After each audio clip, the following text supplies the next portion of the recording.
Olá, pessoal. Estou aguardando vocês. Olá. Depois de um tempo sem fazer live, estou de volta. Muito contente por receber vocês. Oi, Marina. Oi, pessoal. Bem-vindos, bem-vindos. Hoje a gente vai falar de um assunto muito interessante que pega todos nós, eu tenho certeza absoluta. Lília, bem-vinda. Simone,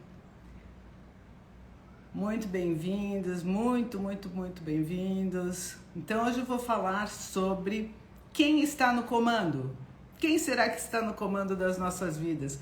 Quem será que manda nas nossas atitudes? É você? É um outro eu? Será que temos muitos eus? A gente já ouviu falar muito dessas pessoas que têm múltiplas personalidades. Hoje em dia a gente fala dos serial killers, até teve uma série de um serial killer que tinha múltiplas personalidades e que ele acabou sendo absolvido por esse adoecimento mental. E nessa situação dessa pessoa, das pessoas que têm múltiplas personalidades especificamente, a gente sabe que cada vez um eu vai entrando em ação e vai tomando posse de algumas realidades dependendo de como que a pessoa vai funcionar naquele momento. Então a gente pesquisando eu vou começar sobre as múltiplas personalidades, para falar sobre esses nossos múltiplos eus que estão dentro da gente e que tomam posse da gente muitas vezes à revelia. Às vezes a gente não quer agir de determinado jeito e a gente acaba agindo. Então, eu vou fazer uma analogia com o pessoal que tem essas múltiplas personalidades e que em determinado momento aparece uma personalidade. Por que será que acontece isso? Por que será que essas personalidades que são mais em evidências nessas patologias, oi Marta querida, bem-vinda, que aparecem nessas patologias, por que elas aparecem em determinados momentos e não em outros? Então tem uma história aqui de dissociação grave. O que é dissociação? Isso daí vem de trauma. E como que vem de trauma? Ela vem porque a pessoa passa por situações muito difíceis e que ela não consegue suportar essas situações.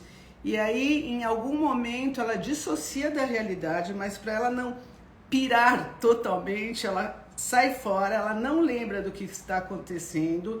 E nessa situação traumática, uma outra personalidade emerge. Isso quando a gente está falando de patologias graves, onde a pessoa dentro dela, ela sabe que tem várias pessoas atuando e que sempre tem alguém que toma posse com uma personalidade, com habilidades totalmente diferentes. A gente tem muitas histórias sobre esse assunto e isso daí já fica dentro de um espectro bastante adoecido da questão traumática. Mas independente disso, nós todos que não temos esse tipo de patologia dissociativa, ainda assim nós agimos de acordo com uma que a gente pode chamar também de dissociação. Quando você está num trânsito e que o trânsito por si só, estou dando um exemplo, o trânsito por si só acontece algo que te deixa bastante nervoso e que você, em sã consciência, você não vai gritar com ninguém, você não vai fazer nada, mas chega alguém que te dá uma fechada ou algo assim, e você vira um bicho, um monstro e começa a berrar e de repente quer correr atrás. E aí quando cessa tudo, você fala assim, por que eu fiz isso? Quem dentro de mim que fez isso? Vamos dar um outro exemplo e depois eu vou explicar um pouco mais sobre esses vários eus que a gente tem dentro da gente. Um outro exemplo que muitas pessoas passam por isso e que é quando a gente tá saciado da comida e de repente aquela coisa de assaltar a geladeira, às vezes tem gente que acorda de madrugada e tem um eu faminto que vai lá, assalta a geladeira, come de tudo e no dia seguinte se arrepende muito, ou depois de 2 horas se arrepende muito E pior, fica com a autoestima muito baixa. Então só que a pessoa que está com a autoestima baixa, a pessoa que tomou essa consciência, não é a mesma pessoa que assaltou a geladeira. Então, outro exemplo, de repente você tem toda uma retórica, sabe falar bem, sabe se colocar muito bem em várias situações, e sempre que você está com o seu chefe, você deixa de falar coisas que você poderia ter falado e depois você se culpa. Fala assim, por que eu não falei? Por que sumiram as palavras?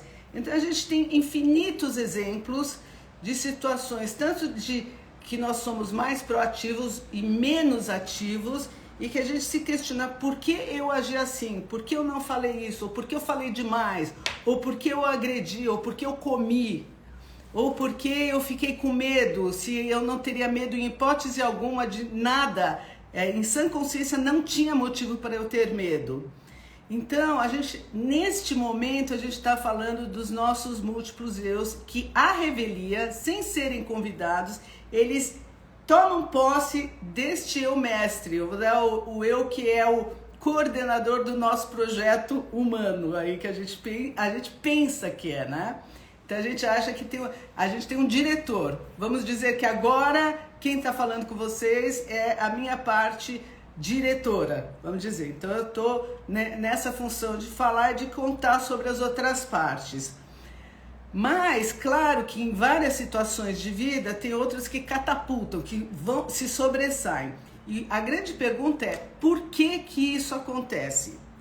Então eu vou contar para vocês que tem muito a ver com muitas situações que inclusive a gente faz no processo terapêutico, que a gente encontra várias partes nossas independentes, e que eu vejo isso muito em relacionamento abusivo também, a própria pessoa chorando com pena de si mesmo, por que eu fiz isso, eu ainda gosto dele, mas ele não está me correspondendo, eu sei que ele é péssimo para mim, em sã consciência eu sei que eu não posso, eu estou usando o gênero masculino, mas pode ser para qualquer tipo de gênero, né? Então eu sei que eu não posso ficar com ele, eu não tenho por que ficar com ele, porque ele me maltrata, ele me destrói, ele me desqualifica, ele já avançou fisicamente em alguns casos contra mim, e mesmo assim eu tenho pena dele, eu tenho pena de mim de estar nessa situação. Quantas partes aqui estão falando? A gente sabe, e isso é bom vocês saberem, que todos nós temos uma parte de recursos muito importante. Essa parte de recursos é a parte que fez a gente sobreviver até hoje. Só que mesmo assim, esses outros eus, eles têm recursos muito primários. Então você pode ser assolado de repente por um medo terrível de entrar no elevador, e depois quando você sai, você fala, poxa, eu subi de elevador a vida inteira. Esse eu do elevador, por exemplo, ou que ataca a geladeira, ele pode ser um eu que se sente desamparado, deprimido, e que não lida bem com essa questão de ficar preso em algum lugar ou vai no avião. Então tem aí dentro tem um pedaço seu que tem um desamparo e que ele está aterrorizado, e ele faz de tudo com a idade, vamos dizer, de 5 anos, de 7 anos, ele pula com toda a tua cognição de agora, então ele se mistura com você, faz uma alquimia, ele se mistura com você e ele age como se fosse você sendo o diretor, só que você não é o diretor nessa hora. Nessa hora você está possuído por um aspecto seu. Então, eu tenho certeza que todos vocês têm, porque todos nós somos compostos por esses múltiplos eus. Agora, o que a gente faz quando esses eus, eles não nos dão a satisfação que a gente precisa? Por que em algum momento a gente pode ter um eu assim super forte e que dá essa satisfação, e tem alguns outros nossos eus que não dão esse tipo de satisfação, e ao contrário, eles vêm para nos defender de algo que nós, na nossa idade, a gente poderia ter agido de modo diferente, mas a gente fica totalmente cego. Então parece que você briga com você mesmo, fala assim, poxa, eu sei que eu tenho que fazer de determinada maneira, mas simplesmente eu não consigo, é mais forte do que eu, o diretor. Então é um outro eu que é mais forte do que esse eu. O que a gente faz aqui, sem falar de processo terapêutico, para ajudar a resolver e ter mais integração com as nossas partes, ter mais integração com os nossos eus? Lembre-se que eu falei no início dessa live que existem pessoas que são extremamente adoecidas nesses termos, que são as pessoas que têm essas múltiplas personalidades. Essas existem uma dissociação enorme, brutal. Mas as pessoas que são comuns, como nós, por exemplo, essas dissociações, esses outros eus, eles são muito passíveis de serem transmutados e integrados dentro da nossa personalidade total e mais, nos ajudando. Então, a gente tem essa nossa característica mais adulta, com recursos, e a gente pode nos unificarmos com outras características nossas de sobrevivência, só que estão muito regredidas. Como que a gente pode fazer isso para mudar o padrão? Eu vou dar duas ideias aqui para vocês, que são duas ideias bastante interessantes e que não estão no contexto terapêutico, vocês podem fazer por si só.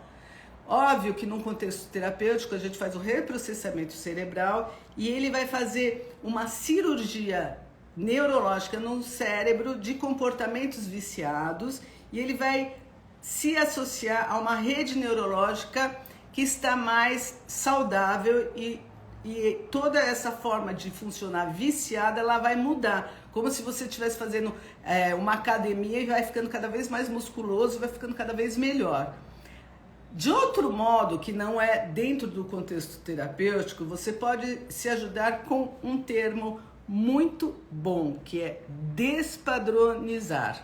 Você vai despadronizar situações que acontecem à sua revelia. Aí você vai me perguntar, como que eu despadronizo? Isso é muito difícil. Bom, eu vou dar algumas dicas para vocês e vocês sabem que o cérebro é muito obediente. Então você decide, se você fica mentalizando o tempo todo, eu preciso mudar isso, eu tenho que mudar, esse jeito não tá bom, esse jeito não tá bom, você vai fazer o oposto do que você quer, você vai dar mais atenção para o que não está bom. Vocês concordam? Então, quando a gente fala de despadronizar, a gente tem que avisar o cérebro que ele é capaz de agir de modo diferente do usual, que não é satisfatório. Então, eu vou dar uma dica para vocês, que é uma espécie de brincadeira, só que não é muito mais amplo do que você pode imaginar. Para despadronizar, você precisa saber e se convencer que você pode despadronizar. Então você vai fazer isso daí para começar em todas as áreas da sua vida. Só que você vai avisar o seu cérebro que o motivo que você está fazendo isso é para despadronizar tais comportamentos indesejáveis. Você vai anotar esses comportamentos indesejáveis e você vai entender que todo o restante da despadronização vai chegar nesse ponto que a gente lá na frente vai chegar nisso daí que eu vou falar para vocês. Então vocês vão começar com essa brincadeira entre aspas.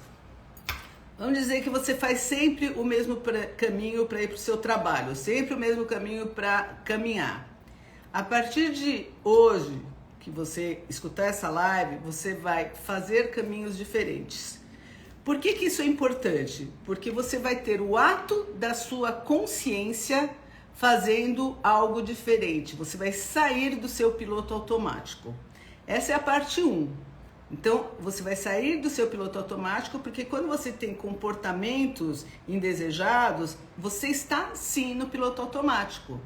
Então, quando você trabalha a sua rede neurológica para sair do piloto automático, de fato, você começa a sair em todas as áreas da sua vida. E isso requer um treino aqui muito simples, prazeroso e que vai te evocar a qualidade de presença e prazer na diferença. Por que prazer na diferença? Porque você vai olhar o caminho diferente que você vai fazer. Você vai olhar, você vai sentir o ar, você vai sentir as pessoas, você vai olhar em volta, você vai ver que o teu cérebro vai ter que imaginar de modo diferente o caminho que você vai fazer. Só que não para aí. Você vai pegar uma comida que você tem uma certa restrição e você vai se dar uma abertura para experimentar essa comida sem o preconceito. Jaque, tudo bom, querida? Então, você vai fazer isso daí sem o preconceito. Então, eu vou dar um exemplo que é interessante, né? Que eu tinha uma paciente que ela não suportava, em hipótese alguma, o cheiro do leite. O cheiro do leite causava aversão a ela. Nem café com leite. E aí ela falou assim, tá bom, eu vou topar essa parada. Eu vou experimentar cheirar o leite. Eu vou fazer uma aproximação de algo para sentir o gosto diferente do que eu sempre tive como referência de algo insuportável, que me dá enjoo e que eu fiquei irredutível dizendo que eu não gosto de jeito nenhum. Então ela fez uma aproximação em relação ao taste, ao gosto do leite, ao cheiro do leite. E ela, aos poucos, ela foi se dessensibilizando e mudando o padrão dela. No caso dela, deu 100% de resultado e ela aderiu a qualquer coisa que tivesse mais leite, que era muito difícil para ela. É muito interessante isso daí. Pode ser que tem pessoas que têm alguma rejeição mais importante e aí, ok, vai escolher uma outra coisa. Por exemplo, se você não gosta de tomar determinado suco, se você bebe pouca água, você vai mudar o padrão e você vai se exigir tomar mais água, se regrar de uma maneira... Se você não é regrado, você vai se exigir se regrar de uma maneira diferente ao longo de uma semana, mais ou menos. Então, são situações onde você vai despadronizar as suas condutas usuais. Oi, Márcio, boa noite. Boa noite a todos, super bem-vindos. Então, quando você despadroniza, a gente pode falar sobre isso na área afetiva também. Você pode, de repente, se você é do gênero feminino, você pode, de repente, dar flores para sua parceria afetiva e fazer as situações totalmente diferentes do usual. Então isso daí é bastante importante porque você está avisando o seu cérebro que sim, eu posso fazer diferente e ter a sensação do que o diferente me provoca. Eu estou no comando, eu não sou um piloto automático, eu sou dona da minha existência. Então você vai perceber aonde você está andando e cada sequência que você faz, você pode fazer um treinamento de perceber se você quer ou não fazer esse tipo de situação. Por exemplo, na hora que você levanta de manhã e vai escovar os dentes, qual que é a sensação? Porque isso aqui é tudo piloto automático. Então, voltando para o início, quando você é tomado, é possuído por uma ação indesejada, sim, você está no piloto automático. Então, você avisando o seu cérebro que você está despadronizando questões suas, independente de serem desejáveis ou indesejáveis, e fazendo criativamente diferente, você fortalece o teu eu essencial e a tua qualidade de presença. Vamos para a parte 2 disso daí. Tá? A parte 2, isso daí é um aviso para o cérebro e você já anotou as tuas atitudes indesejáveis. Nessas atitudes indesejáveis, quando você anotou, você sabe que você foi despadronizar para despadronizar este piloto automático aqui também e que é nesse momento, nesta live, o fundamental para não tomar posse de você quando você está no piloto automático. De repente acontece algo e você tem uma reação totalmente indesejada e pode ser até algo assim corriqueiro, alguém toda vez te irrita e você é violento com essa pessoa e você não sabe ser violento, ou você fica só chorando e depois você fala assim, putz, por que eu fiquei chorando? Eu posso falar, eu tenho argumento. Então são esses eus que entram em ação que a gente vai cuidar. Quando você anotou as suas atitudes indesejáveis, você vai escrever todos os sentimentos que te colocam nessa atitude indesejável. E você vai perceber que dentro desses sentimentos existem infinitas crenças. Você vai achar que é sentimentos, mas a maioria vão ser crenças. Então, eu não tenho controle, eu não sou uma pessoa boa. Pode ser o que for, mas percebam que são crenças. Quando vocês colocarem tudo nesse contexto, eu faço uma outra analogia com vocês, tá? Se vocês algum dia, e eu acredito que todos vocês já amaram intensamente alguém, eu tenho certeza que vocês viram situações nessas pessoas também dissonantes, tá? Porque todos nós somos humanos. E se vocês amam muito essa pessoa, eu acredito que essas situações dissonantes não destroem o amor e a percepção do bom que existe nessa pessoa. Só que a maioria das pessoas não fazem isso consigo próprias. Quando elas têm uma atitude não satisfatória, elas reafirmam crenças negativas e se acham as piores pessoas do mundo. Então isso aqui é um lembrete para que vocês possam olhar para vocês mesmos e entenderem que vocês também são boas pessoas, que vocês não são medíocres, não são impossíveis de serem amados, que vocês são boas pessoas sim. E acolherem os sentimentos de medo, de susto, de dificuldade de falar daquele momento. Acolha, e isso não vai fazer de vocês menos bons, pessoas más, ou pessoas que são desqualificáveis. Então precisa prestar muita atenção nisso para desconstruir um processo que vai legitimando uma crença negativa totalmente distorcida. Então tomar muito cuidado com isso, porque esse pano de fundo de vocês, a essência, ela é boa. Ela está assustada. Paralelo a isso, depois eu acho que vale a pena até repetir essa live vocês depois, para entender o exercício, porque ele funciona. Paralelo a isso, vocês vão escrever situações muito boas de vocês, talentos de vocês, habilidades de vocês. Vocês vão fazer uma outra lista de situações muito legais de vocês. Por exemplo, eu sou uma pessoa bondosa, eu sou caridosa, eu gosto de me relacionar com as pessoas, ou eu gosto de me arrumar, eu gosto de cuidar das minhas plantas, seja o que for que te dê prazer e que você sinta que é uma habilidade saudável, é um talento seu. Eu gosto de desenhar, eu aprecio as coisas que eu desenho, aliás, que aqui que eu tô falando de mim mesmo, né? Mas é por aí, tá? Então, eu sou uma pessoa boa, eu tenho qualidades e eu sei lidar com muitas situações boas. Então você pode colocar memórias muito boas suas, onde você é protagonista dessas situações boas. Então, no momento que vocês tiverem alguma atitude de possessão de um eu indesejado, que ele existe ali, a ideia é vocês se acalmarem, porque com o tempo isso daí vai ficar cada vez mais rarefeito. Vocês se acalmarem, regularem a emoção, significa eu acolho a minha emoção. E despadronizar. Então, na hora que você tiver um impulso, você já aprendeu a sair do teu piloto automático. Você já fez coisas diferentes.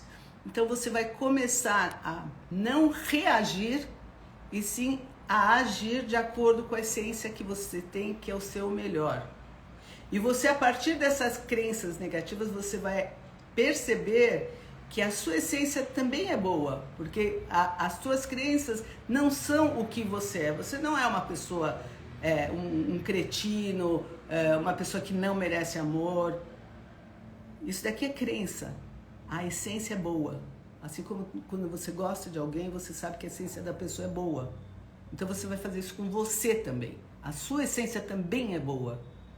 E a partir daí, quando você for fazer algo, por exemplo, vou assaltar a geladeira.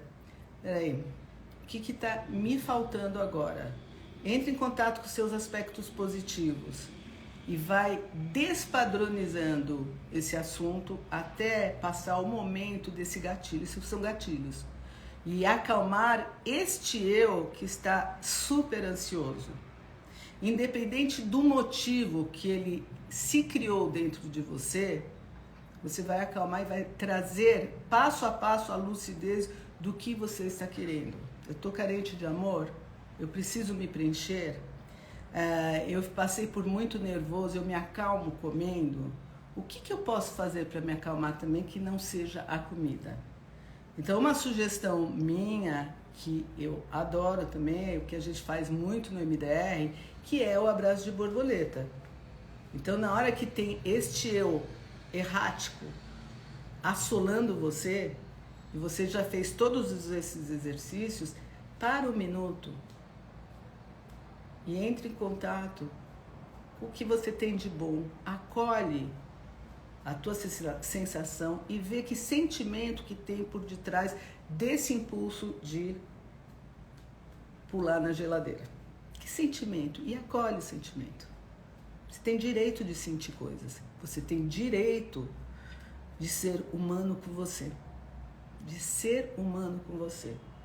Você tem direito de sentir estes impulsos como símbolos de algo que está faltando, como símbolo de algo que não está bom. Então, e você tem direito de sair do piloto automático e ficar presente e ser cuidador de si próprio. Se amar, porque a sua essência, ela é maravilhosa. A minha essência é maravilhosa e a sua essência aqui, quando você vê seus recursos, ela também é maravilhosa. Se você vai para um processo terapêutico, o processo terapêutico, ele vai trazer toda a memória e vai dessensibilizar tudo. Você também pode fazer esse processo independente do processo terapêutico. Óbvio que se você precisar de ajuda, o processo terapêutico com terapia competente é ótimo. Agora, você pode se ajudar e muito, porque a gente tem uma jornada aqui nesse planeta e eu desejo a todos que quanto mais despertos, melhor.